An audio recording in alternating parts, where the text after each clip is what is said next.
Hello, and welcome back to Better Places. My name is Siddo Dwyer.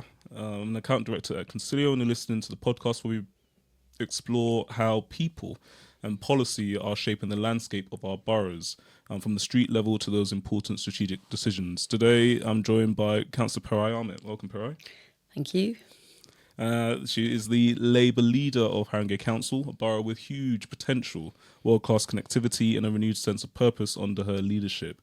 Haringey is one of London's most exciting and multifaceted borough, rich in cultural diversity in places like Tottenham, home to the iconic Crouch End and leafy Fortis Green, to the vibrant high streets of Wood Green and Hornsey, and of course the world-famous Tottenham Hotspur Stadium, a venue just as likely to host people like Beyonce or the NFL, as well as a North London derby. Since becoming leader in 2021, Peray has helped shift the borough's approach and its trajectory, restoring confidence in housing delivery, embedding a wider focus on inclusive growth, and putting communities at the heart of regeneration, all while telling a new story about Haringey's future.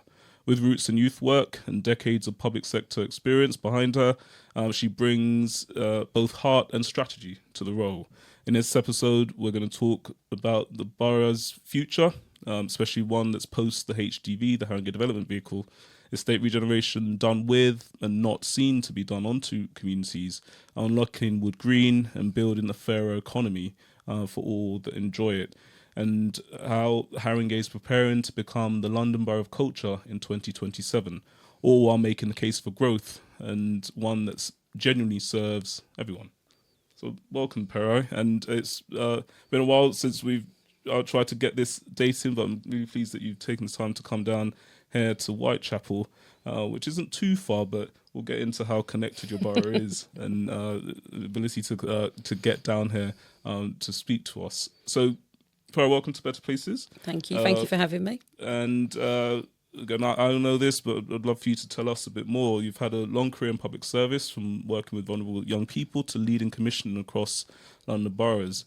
I wonder if you could tell some of our listeners what first drew you into this work, and how did that shape the journey to becoming the kind of council leader that you are today? I think the most my starting point really is the desire to make a difference, and to make the desire to make a difference to people in the borough that I now represent and lead, which is Haringey, which is where I was born and raised, where my family have lived since the 1960s. So we're going back some time, really, lots of changes, but really that desire to bring about change and positive change for people. And what really drives me is somewhere like Haringey, we see vast differences between the east and west of the borough in terms of poverty, deprivation, life expectancy, and really just to try and break that down and make sure that everybody has the same opportunities. I mentioned in the intro that it's such a multifaceted borough, one that kind of crosses from the east and the west, and there are different stories that are told.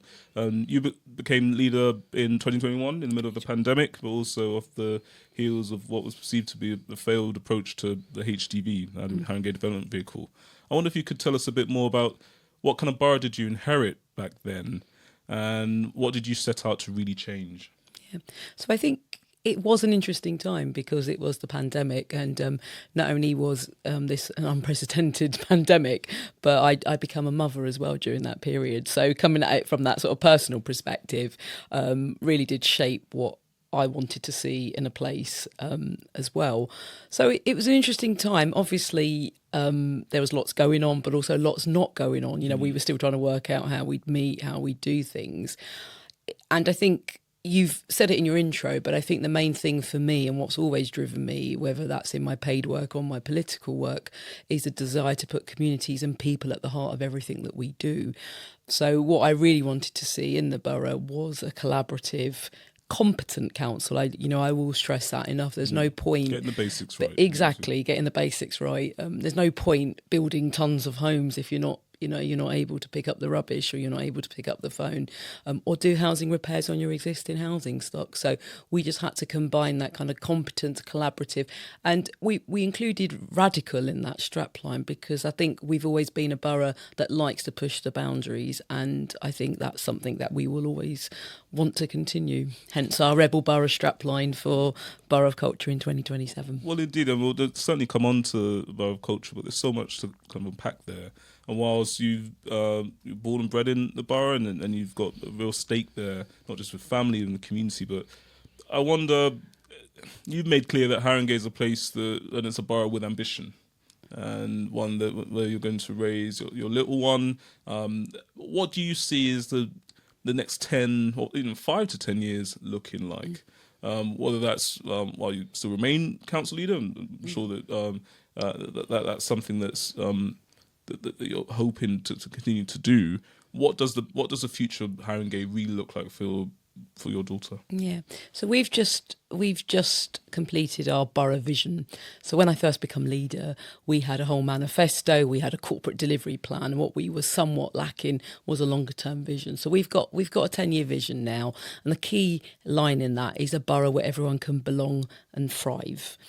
And again, that leads back to what I'd started off by saying, we have a borough of two halves, but it really has to be a place where everyone can achieve, whether that's job opportunities, schooling, a place where, that's good for leisure activities, and I think it's really important. It's that sense of place, it's home, but it's also, what does my local park look like? What does my local school look like? Where's the leisure facilities? What's the health facility? So I think it's just thinking of it in the round and just making sure that everyone has the opportunity to belong and thrive. And I'm sure you'll come across this. Whenever I tell people I'm from Enfield, they often ask, "Oh, you mean Tottenham Hotspur Stadium?" Like, well, not really. It's about 10, 15 minutes down the road if you're driving, and if you're on the bus, it may take you a little longer.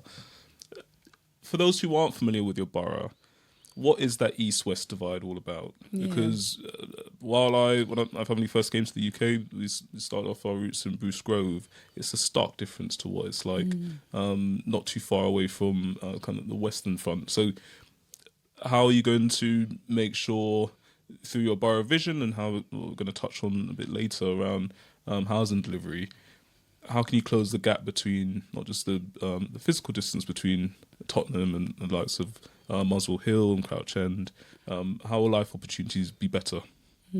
So I think what's important that is how local authorities can be leaders in place, because I think you're not going to result, housing is at the root of all of that. So making sure people have safe, good quality homes, I think is really, really at the heart of that.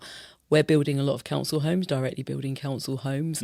Obviously, that's not enough for the number of people we have on our housing register.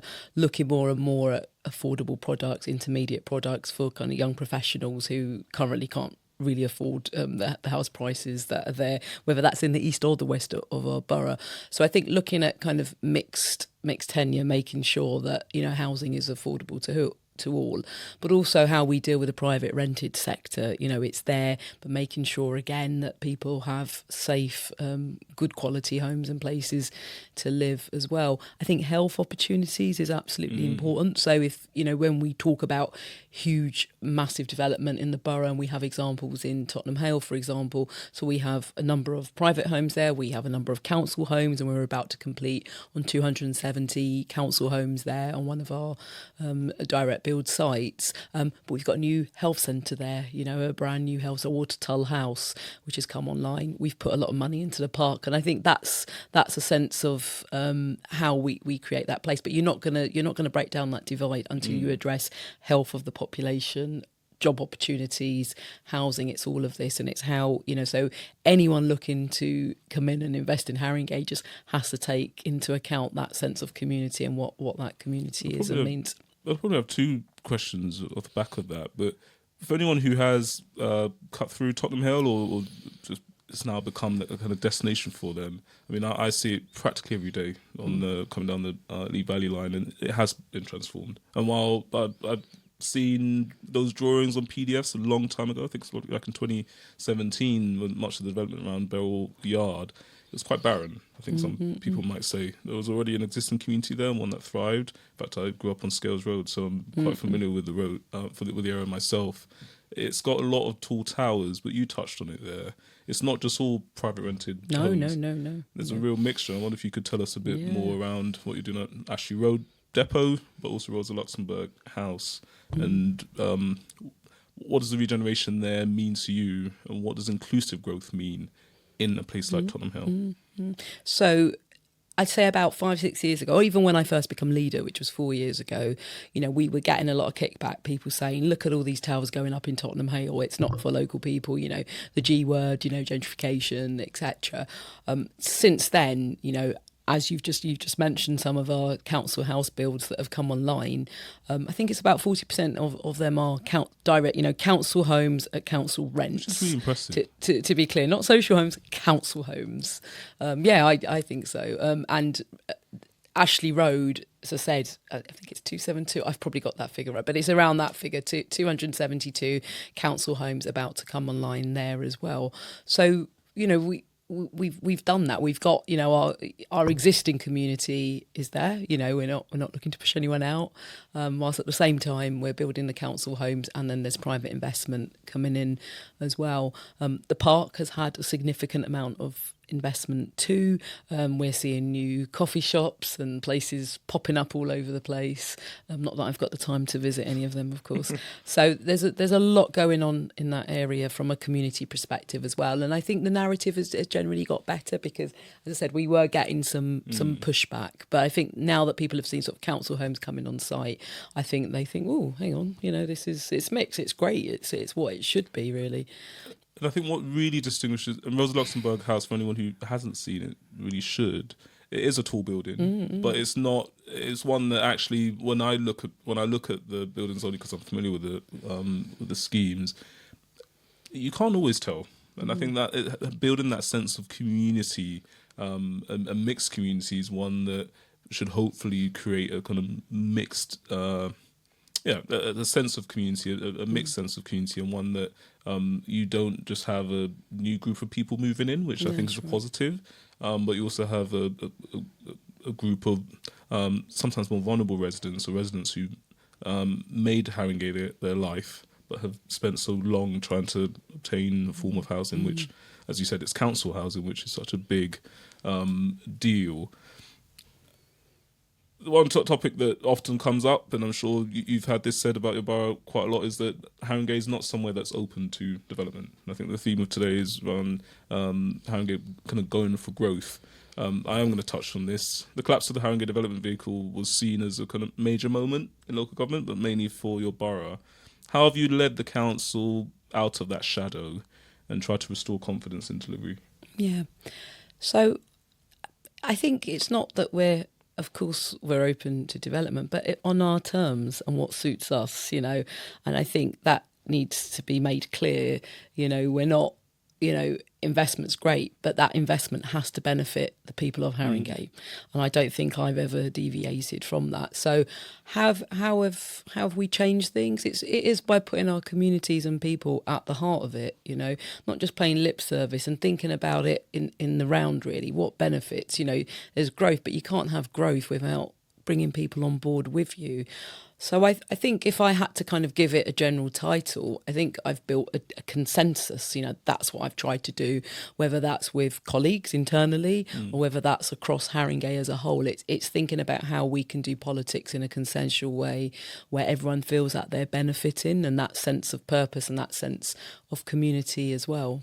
Do you think that that's one of the main lessons learned? It's around balancing ambition with, what do you call it? Yeah, balancing ambition with community consent. Is that one of the main lessons, or do you think there are other lessons that... But ambition for who, I guess, would be my question, because I think for me, the ambition, whether that's, me, the leader, has to be on behalf of the community. It's not for me personally, right? It's about ambition for Haringey. So I can't have an ambition for Haringey if the people of Haringey are not part of that. And look, I'm not naive, it's there is a vast set of different opinions. I have to deal with this every day. But the truth of the matter is, you have to build a broad consensus, and you have to make people feel like they're part of that, and it's what they want, not what you want. It should never be a different. What I want as leaders shouldn't be different to what the community of Haringey want.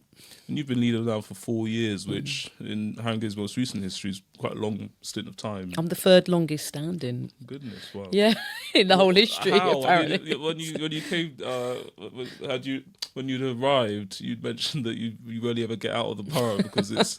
I can imagine you've got so much to do. You've got your little one that you're raising, but you're also in charge of a massive administration that its budget is in excess of £600 million. What lessons have you learned from your background that have led to this? How are you now the third longest serving leader of the borough, and perhaps you may well overtake some of your predecessors? Yeah.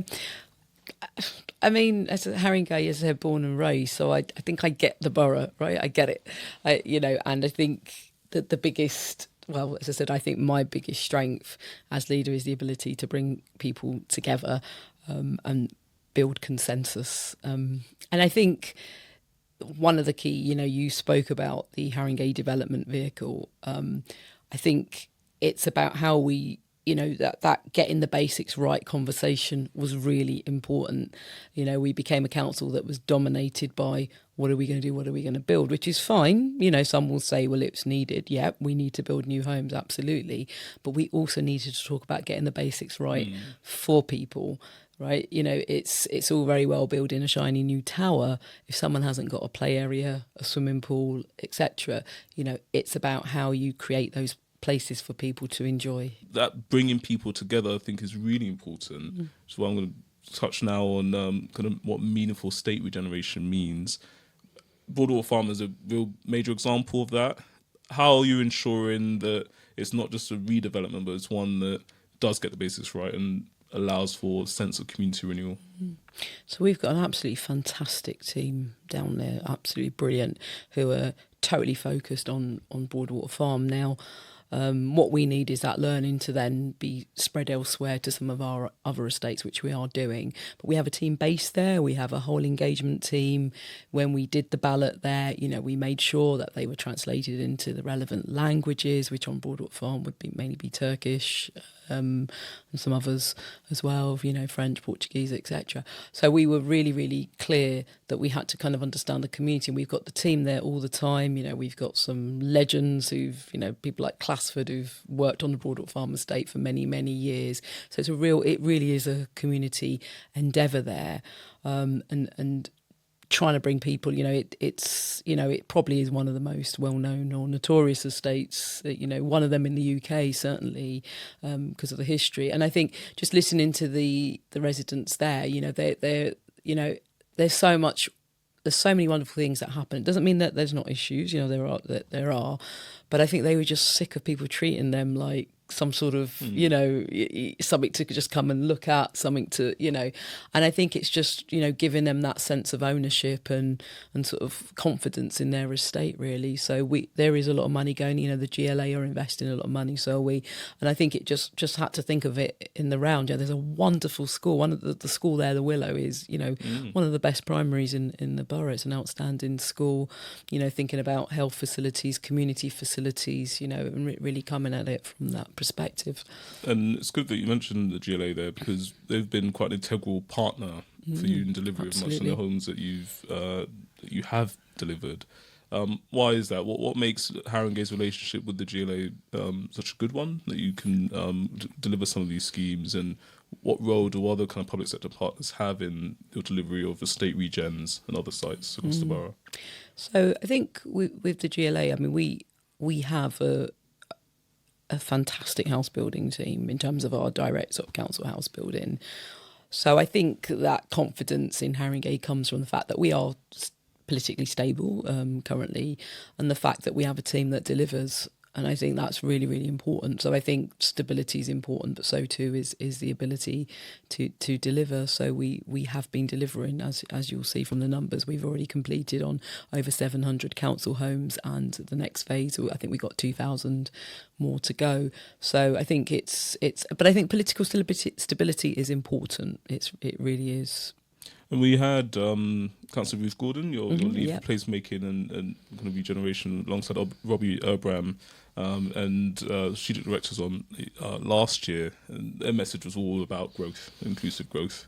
And it was clear then from last year and from now that political stability and that positive message of working with communities and actually setting your red lines, if there are any, quite straight is probably quite helpful when you're negotiating with the GLA, so that they know that delivery will happen. But also some of the private partners that you're working with try and bring forward some of these schemes. Housing's only one side of it, and that's kind of disparaging the borough. It does have in some pockets quite high levels of unemployment. What are you doing to tackle that, and how are you trying to bring job opportunities to the borough? Because it's somewhere, it's not lost on me that you can get from Tottenham Hill to King's Cross in about 10 minutes in some places. So for me, it takes about 45 minutes to get anywhere from Enfield. How are you trying to bring jobs to Haringey, and those that are not just low paid, but ones that can really upskill some of the residents in places like Tottenham? Yeah, so I think, so we've got Haringey Works, we've got, part of the Connect to Work programme and all of that. I think that's all really important to have schemes, in place. I think even more importantly, it is about how we work with employers and because it's a cycle, right? I worked on an employment scheme about 25 years ago, and we're still in that place where we're talking about high levels of unemployment as well. I think it's deeply structural too, and I think, the new kind of programs that we've got, it'd be fantastic, but we do need to think about long-term sustainability and how we keep particularly young people in roles, and how roles are created as well. So in terms of what we do, we have direct programs going on. We have good schools in Haringey, which is always your starting block, but we're still finding high levels of unemployment, and I think that a lot of that is to do with, deprivation, poverty. How do we break certain communities and people out of those cycles? I think it's a complex picture. And I know that there are other destinations in the borough, but we'll come on to Wood Green in a moment. I guess a question that I have is, for lots of residents, they will see lots of these new tower blocks rising up, or they'll see changes in the on their high streets. What's your message to them around the skills that are on offer, but how they can find and play their part in the growth that's been generated across both Haringey, but anywhere else that they might seek to get a job and new skills? Yeah, so I think what's been really important to us, I know I keep talking about it today, is there are tower blocks going up. I think what's really helped us with the narrative is that we are building council homes, right? And I think that goes some way towards saying to the community, well, it's not just sort of private blocks going up. So I think that does help with the narrative, and will, because we've got quite a big figure on the table as well. I think, as I said, that the message, I do think there's some deeply structural issues and reasons as to why we're not getting people into work. I don't think as a borough you can kind of act alone on that basis. Like, of course, we can turn to local employers. Haringey really is a business. It's a small business borough. We've got Spurs, we've got ourselves, but aside from that, we're not like some of the central London boroughs. It's like slightly different. We've got a big college as well. Do you think the borough has the potential to be, though? Because again, it's not lost on me that you've got Tottenham Hill and you've got Seven Sisters, which they're close enough to each other that they're not too far apart from each other that they can be their own hubs. You can get to central London so quickly, but also other parts of London. Do you think Haringey has the potential to be an attraction that people don't just come to visit, but perhaps set up even more businesses?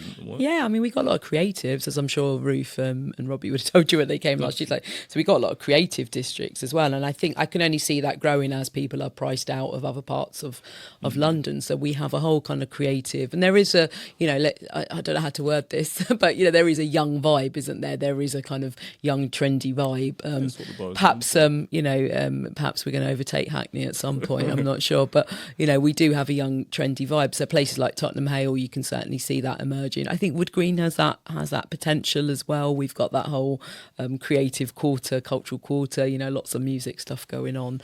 So yes, I do. I do think there's always that potential to grow those industries as well within Haringey. And it's, again, I feel like I've moved in between Enfield and Haringey for much of my life, but Wood Green is, I think it's a great place to live. I've got lots of family who live there, and I know that you represent part of the district. Born and raised in Wood Green. Born and raised in Wood Green. And I represent parts of Knoll Park. It's one of those great unsolved questions, all these parts of it. It's like 15 years of ideas around what could change or what could potentially be. What's your vision for Wood Green? And on top of that, what do you think most residents who currently live there want to see from the area? Yeah. So I think it's really interesting because we can get into a whole conversation about, you can't talk about Wood Green without talking about the High Street, for example. So I do think there's a whole conversation that needs to happen and is happening around high streets more generally and what high streets are there to do. So I think if you speak to your average resident in Wood Green, they're sort of like, oh, there needs to be this shop and there needs to be that shop, whether it's bring back Marks and Spencer's or bring back whatever. I think the reality is high streets are changing, right? Even when you pop along to Oxford Street, you'll see that change. So let's be honest, there's more restaurants, there's more food, there's more eateries coming up. So I think for Haringey, we've certainly got a few quarters where our kind of catering and restaurants are really well known. Now you've managed to go 20 minutes without mentioning Green Lanes. We literally have literally have one of the most famous. If you haven't already, and you love Turkish food, Cllr is probably one of the best restaurants on the strip. But I don't want to cause any tension. Yeah, well, Sabri will thank you for that. But so we have, some of the best Turkish restaurants. It's one of the most well-known kind of strips for Turkish and Kurdish restaurants. We have Turnpike Lane, which is predominantly sort of South Asian shops as well. So that's a little bit of that as well in Turnpike Lane. And as you know, West Green Road is quite prominent with the Caribbean community. And West Green Road with Caribbean community. And now we've got, well, not now, it's been there for a while, Ward's Corner with the South American community. So we've got all these quarters, if you want, you want a bit of yam planted, you go down West Green, you know where to go. So I think there is a real kind of story in Haringey around food and culture and how that sort of comes together. And talk about Borough of Culture. That's probably the one of the opportunities that you have to perhaps knock Hackney off the top of that list. No offense there to Mayor Woodley, but what does the Borough of Culture 2027 mean to you? And how are you going to showcase the borough that clearly means so much to you, but again, you've got the likes of West Green Road, you've got Turnpike Lane, you've got Green Lanes. There's such a hodgepodge. There are so much. How can you really sell Haringey? Yeah. So I think that the story there is going to be something going on in every single ward in the borough, because we've got Crouch End had a festival over the weekend. There was Crouch End Festival. I mean, you've got places like Muswell Hill. I mean, the Kinks. All these kind of strong history that's come about from places like that as well. So everything should be there should be something going on in each of the wards in our borough as well, and then just what that common thread is. What Haringey is about.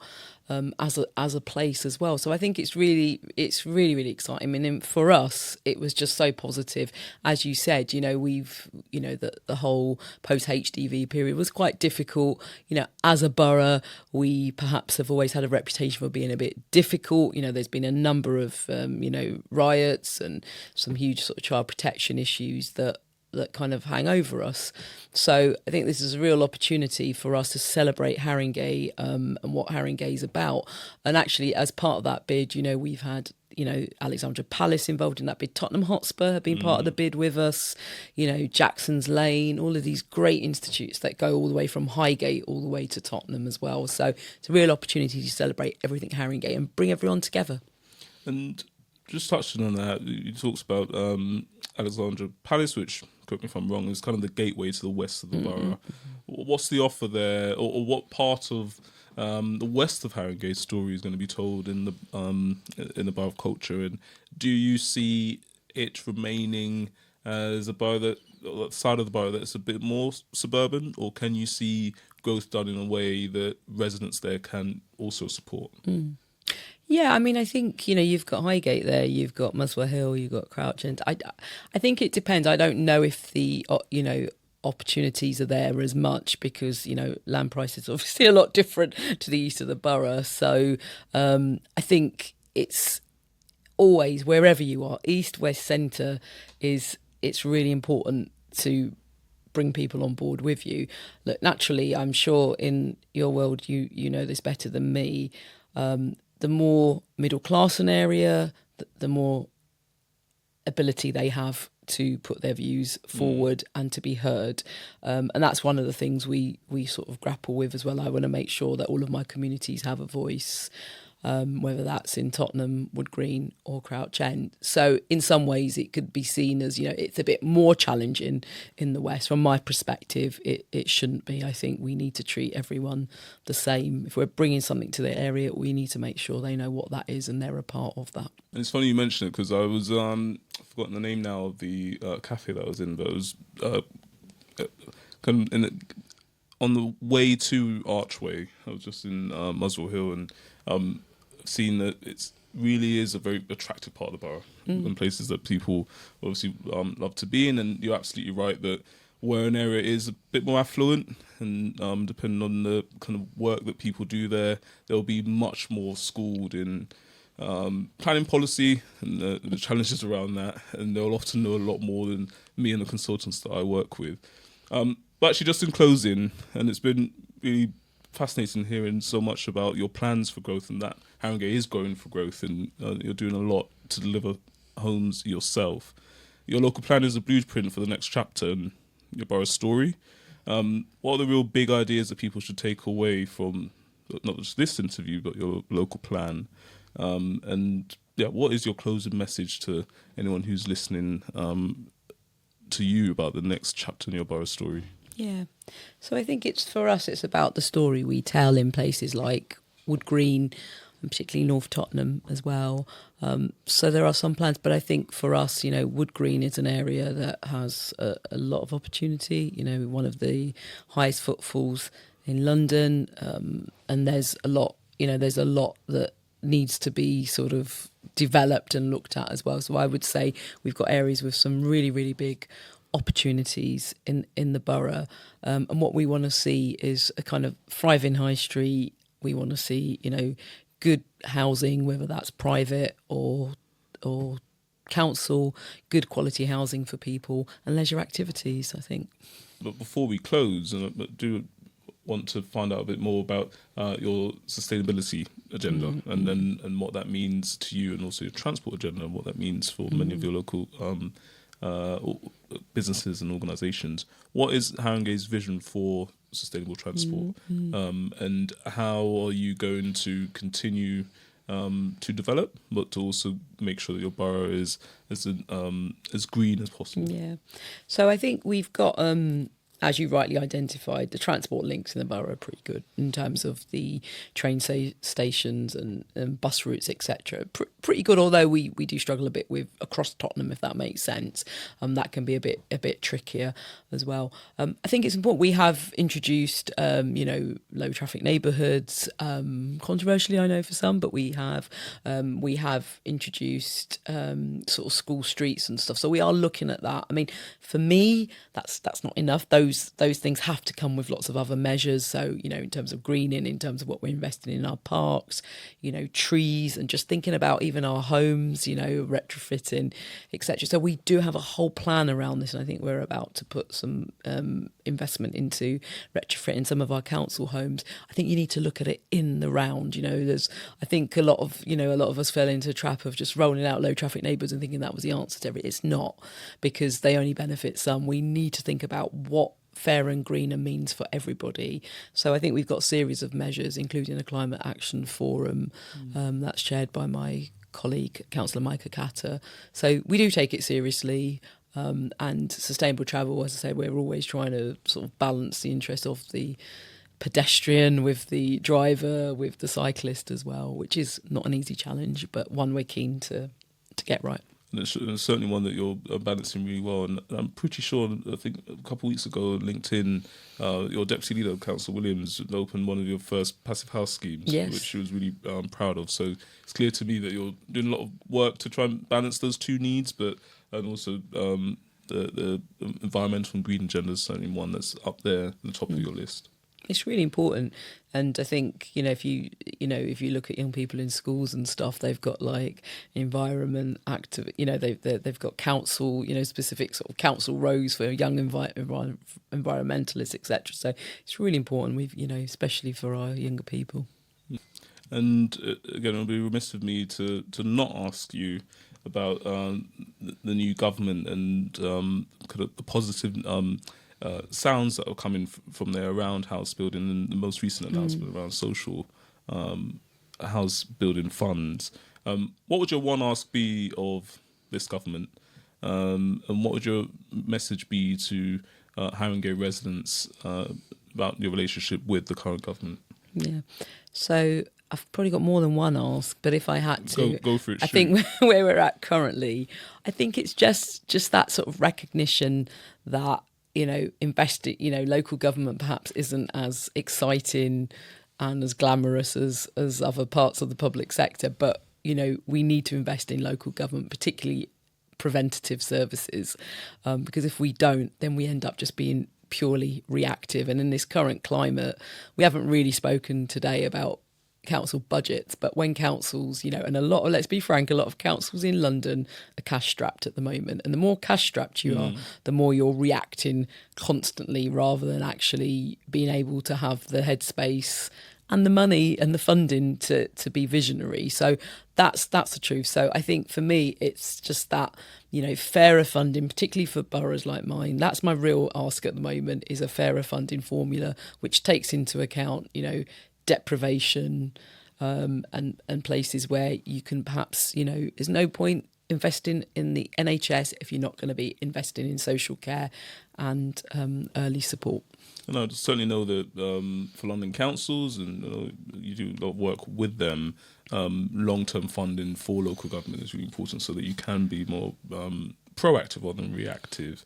And I think for you and Haringey, it's clear that this is certainly a direction that you are ambitious for your residents, as you made clear, but you really want to see the gap close between both the East and the West. And I want to just to touch on my last question there, what is your message to Haringey residents about the future, and how are you going to bring them along in this journey? Yeah, so I think the future's bright, and I do think that Haringey as a borough, all parts of Haringey, has just got so much potential. But I think the message from me as the current leader is that it really is about a place where everyone can belong and thrive. And by thrive, I mean good quality health, good quality education, and just lots of opportunities. And we know that that's not currently the case for everybody. So how we can bring everyone on board and create that environment, I think, is a really key question, and one that certainly I would like everyone to know is what I'm fighting and advocating for on a daily basis. Thank you so much. And to close, well, that's it for this episode of Better Places. A big thank you to Cllr Peray Ahmet for joining us and showing that Haringey is combining not just culture, community, but confidence to drive a new kind of people-led growth in the borough. So whether it's delivering new homes, hosting headline acts, or backing its residents, Haringey's proven that with local leadership, it can really propel the borough into a brighter future. So thank you so much, Councillor Ahmet. Thank you, Siddo. Thank you all for listening. Please do subscribe, and we'll see you on the next one.